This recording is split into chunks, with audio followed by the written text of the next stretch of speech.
Kenapa range of motion atau ROM itu diperlukan atau latihan otot diperlukan? Ada beberapa kondisi pasien yang harus dilakukan ROM, yaitu untuk meningkatkan kekuatan otot seseorang.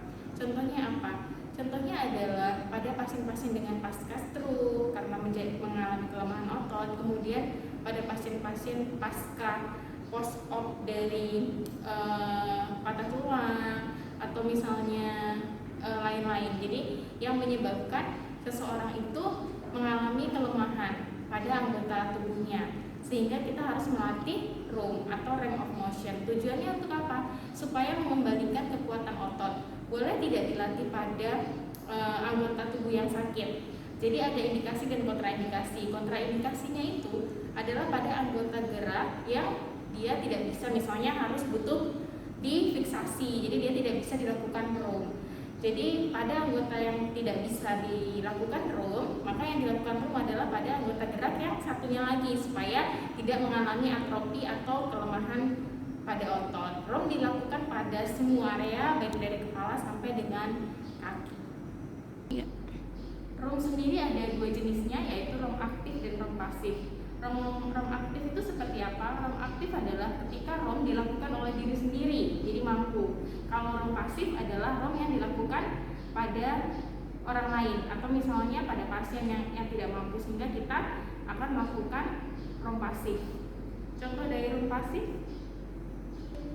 sebelumnya kita harus melakukan pengkajian terlebih dahulu ya.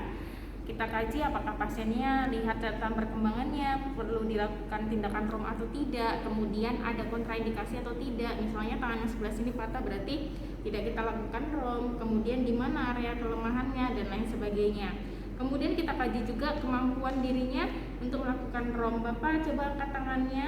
Oh, sama sekali nggak bisa yang ini ya Pak ya. Kalau gitu saya bantu ya. Ini berarti untuk melakukan ROM pasif, karena saya yang membantu bapaknya. Contoh ROM pasif misalnya saya lakukan untuk ekstensi. Oke Pak, kita lakukan ini ya. Kemudian saya latih ini ya, dan lain sebagainya. Jadi sesuatu yang dibantu ini namanya ROM pasif. Nanti kalau misalnya yang dilakukan sendiri namanya ROM aktif.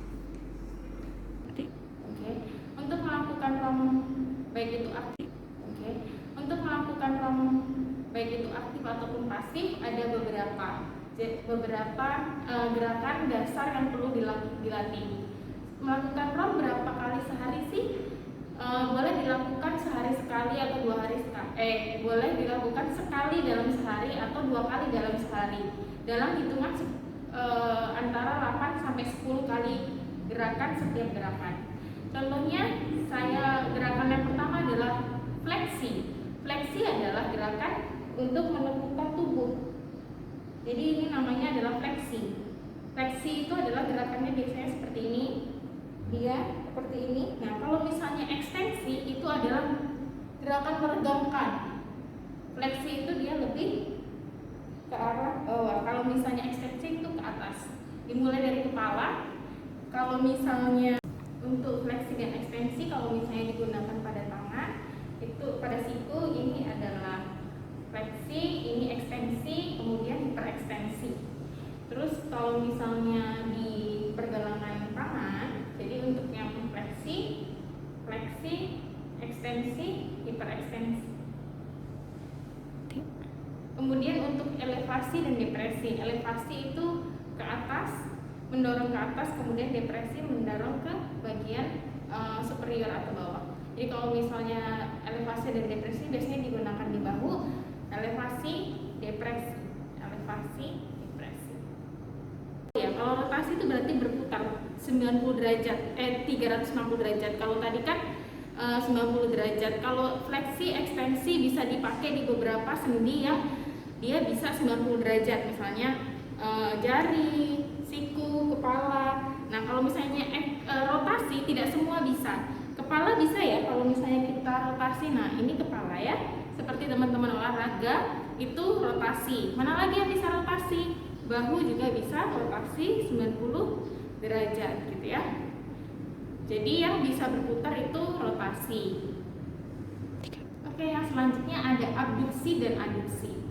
Abduksi kita kan, kalau misalnya dulu saya menghafalnya adalah B itu Bandung. Bandung itu jauh kan dari sini. Berarti Bandung tuh ke arah yang menjauhi badan. Sedangkan adduksi D itu dekat.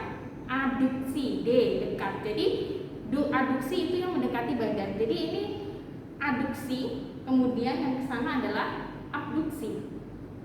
Adduksi, abduksi. Abduksi, abduksi.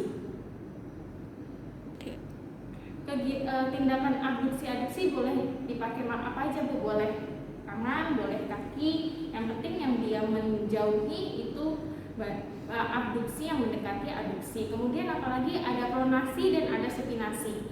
Supinasi itu seperti posisi ya, jadi dia tangan kita yang terbuka ini namanya supinasi.